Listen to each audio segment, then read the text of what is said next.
Stop me if this sounds like you. You've been learning English for a while, but you still translate everything in your head before you actually open your mouth. You think of what you want to say in your native language, then you work out how to say the same thing in English, and then you actually say it. That's a lot of work. So it's easy for you to feel mentally exhausted if you have to do that for a long period of time, right? A better solution is to cut out the middleman altogether and just think in English. Sounds simple, right? But that's easier said than done, right? So today, I want to help you start the habit of thinking in English so your conversations become easier and more enjoyable. So let's get cracking. Welcome to the BritSpeakPod, the podcast designed to help you feel more confident when you communicate in English. Hey up, mate. How are you doing today? I'm not too bad. Thanks for asking and welcome to episode 116 of the BritSpeakPod, where today we're talking all about how to stop translating in your head before you speak in English. Now, if you're new around here, my name is Dan. I'm a CELTA qualified British English teacher and communication coach. Been doing this for a long time, over 12 years, and my goal is to help you communicate more confidently and clearly in English. And in order to help you do that, if you haven't already, go down to the show notes and check out the link for my free training workshop, Stop Struggling, Start Speaking, totally free. Check it out now, and I'm sure it'll help you out. So, translating in your head. This is a thing that we all go through, learning a language. I went through it in Japanese as well. And it's a really common situation, you know. Basically, your thought process when you need to speak in English probably goes something like this. First of all, you come up with the thought, the idea, right? You think about the concept, okay? Then that goes into your first language. You know, you figure out how to express that idea in your native language, because obviously that's easier, right? Then you take what you want to say in your native language and you translate that over into English, and then you open your mouth and you say it, right? So there's kind of like 4 steps. So think of the idea, figure out how to say it in your first language, figure out how to say that in English, and then say it, right? Okay. Now, this is not wrong, right? Like, I understand why this happens. I understand why I used to do it, and I understand why maybe you do it as well. There's a few reasons. The first reason is that naturally it feels safer, you know, because you've got more control in your first language. So it makes sense to you that you would process information in your first language because that feels safer. You've got more control. It feels easier. And then you can work out how to move that to the second language, right? So yeah, you've got a greater feeling of control and safety, and you know, you probably feel like it's more accurate as well. You can accurately express an idea in your native language without much trouble, and then translate that into English rather than worrying about how to express that directly in English. You know, tenses and stuff like that get a bit confusing without any source material to work from. So, you know, you're going to feel more accurate. You're going to feel more in control. It's going to feel generally safer, right? Yeah, I get it. That makes sense, right? The other part of that is like naturally, the way that we learn languages, when we start learning a language, we learn through translation learning. You learn that this thing in English is the same as that thing in your native language, you know, whatever it might be. For example, if you speak Japanese, you learn that hon means book, or, you know, you learn karuma means car, right? And you just learn A means B. So you're constantly connecting the new things you're learning to the things that you already know in your native language. Translation learning, very, very common when you start learning a new language. Any textbook will do that. Any new words have automatically got the translation into your native language. Of course they have. That's how we learn new languages. So that naturally promotes the idea of translating, always, right? So, you know, it's kind of the way you're taught is part of the reason that this happens a lot, okay? Another thing is that when you learn another language, it's quite hard to bring your personality into the way you speak, right? Most people complain that they don't feel like themselves in English. And I understand it's because like the limitations of what you can and can't say may affect your ability to feel like yourself. Your personality kind of gets lost, right? Whereas if you process the idea in your native language, that's full of your personality and the way you want to express things. So that starting point is much more like you. And then you translate it to English, you'll lose a bit, but at least it sounds more like you than if you went directly into English. Maybe you lose some of that stuff, okay? And also, there's a scientific level to this. Scientifically, your brain has got far stronger connections to your native language than it does to your second or third language or whatever. So it's naturally going to use those pathways by default because that's what your brain does. It tries to be as efficient as possible. So if that pathway is very strong, it's going to try and use that one first by default. Scientifically, that's how your brain operates, right? So all of those things lead us to why people translate in the head before they speak, right? So like I said, it's not wrong. It's related to how your brain works. It's related to how maybe you feel safe. And it's related to the way that, we learn languages and that kind of thing. So it makes sense that you're always going to go through that process of idea, native language, translation, say it. Okay, makes sense, right? But let's not pretend that this doesn't cause some problems. It works to an extent, right? You're able to communicate some things, but it definitely leads to problems.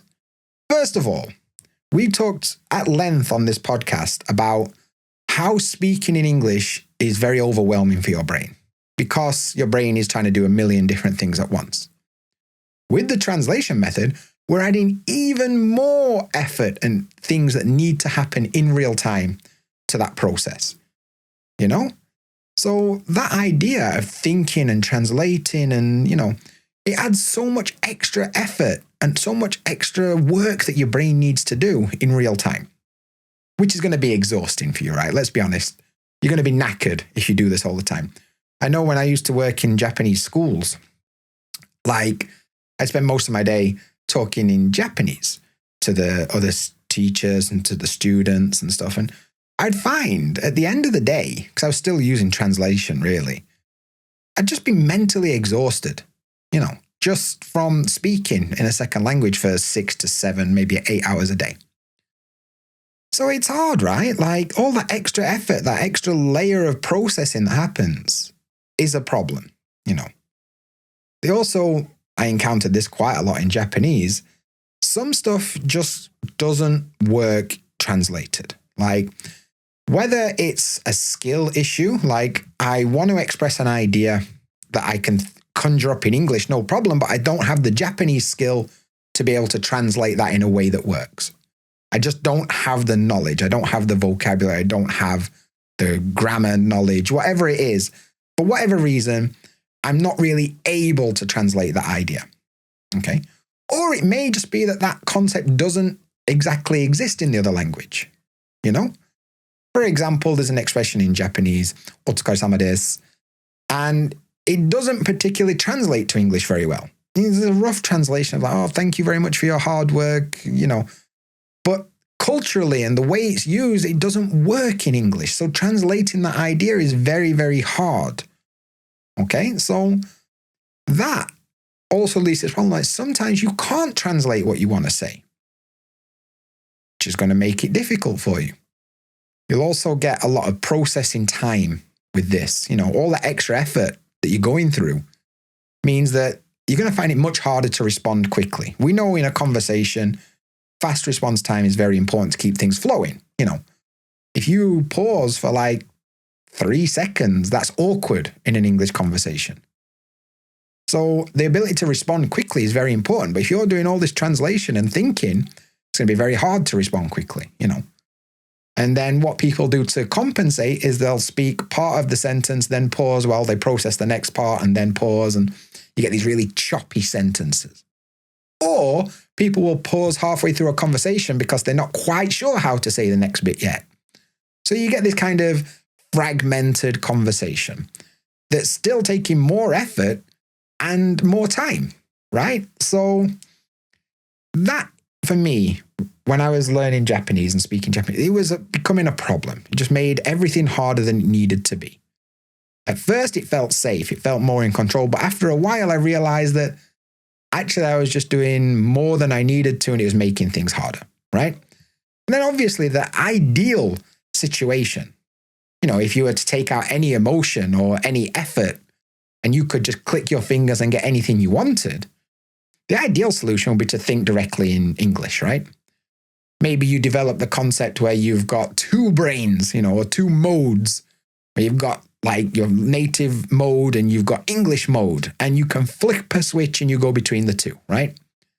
So you end up with this concept of English brain. And basically this is where you think and you process information completely in English when you're listening or speaking in English. And then when you're dealing with your native language, you switch and you process everything directly as you would normally, right? That's the ideal.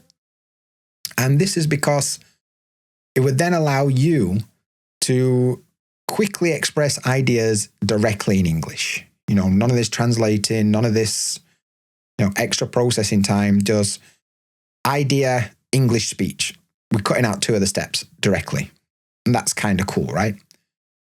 And in an ideal world, you would focus far more on expressing the meaning and not the language involved. So you wouldn't worry about the vocabulary and the grammar and, whether it's the correct way or the nuance of it. You would just instinctively know this is the message I want to deliver and this is how I'm going to do it. In an ideal world, that's what we would end up with, right? But obviously we don't live in an ideal world, and although that sounds great on paper, how am I actually going to do this? So I went through this process a few years ago in Japanese, where, especially when I started to get to like the intermediate level, where I wanted to be more confident when speaking. I wanted to be more quote unquote fluent. And I started looking into the concept of how to train yourself to think in your target language, which for you guys is English, right? And I tried a lot of stuff. Some worked for me, some didn't. And I'm going to share with you some things that I would advise you to try if you want to start building this skill of thinking in English, right? So the first thing that worked for me was to stop learning words in isolation. I wouldn't learn dog, for example. I would tie the words I was learning in chunks, what they call sentence mining, right? Where you don't learn individual words, you learn chunks of words that are related to each other. For example, this might be the start of expression like, in my opinion, or to be honest, like these kind of chunks that do most of the work. And then you just fill in the gaps throughout the sentence with the bits that you want. So it's like kind of like pre-made sentences that you can fill in the gaps. This reduces a lot of processing time because you already roughly know what you're going to say before you start to say it. So learn language in chunks and make sure those chunks are learned in context. Context and learning the concepts rather than isolated words made a huge difference for me. I no longer thought about individual words. I just thought in terms of blocks. And that made life easier for me.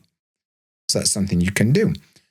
I also think the concept of tying new words to concepts rather than your native language.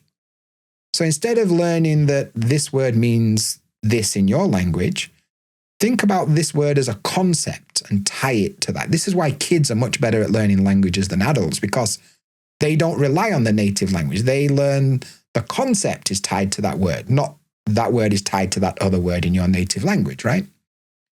And this is going to take a while to break the habit of translation. But one of the best things you can do is only learn monolingual dictionaries. Instead of going to the dictionaries that have your native language in it, go to like the Cambridge Learners Dictionary. It's all in English. Learning English in English is a great start, right? And if you, instead of learning what it is in your language, use pictures. Pictures are a great way to tie a concept to a word. Or like if it's a facial expression or like an emotion, practice feeling that emotion while you think about that word. It's building the connection between the concept and the word in your brain, not the word and the word in your native language. You got to start building that concept, right? And that comes from, practice as well as learning techniques, and monolingual dictionaries are a good start. Okay. As everything, it's going to require a lot of practice. And there's a bunch of solo speaking exercises that I often recommend that I used to do in Japanese a lot.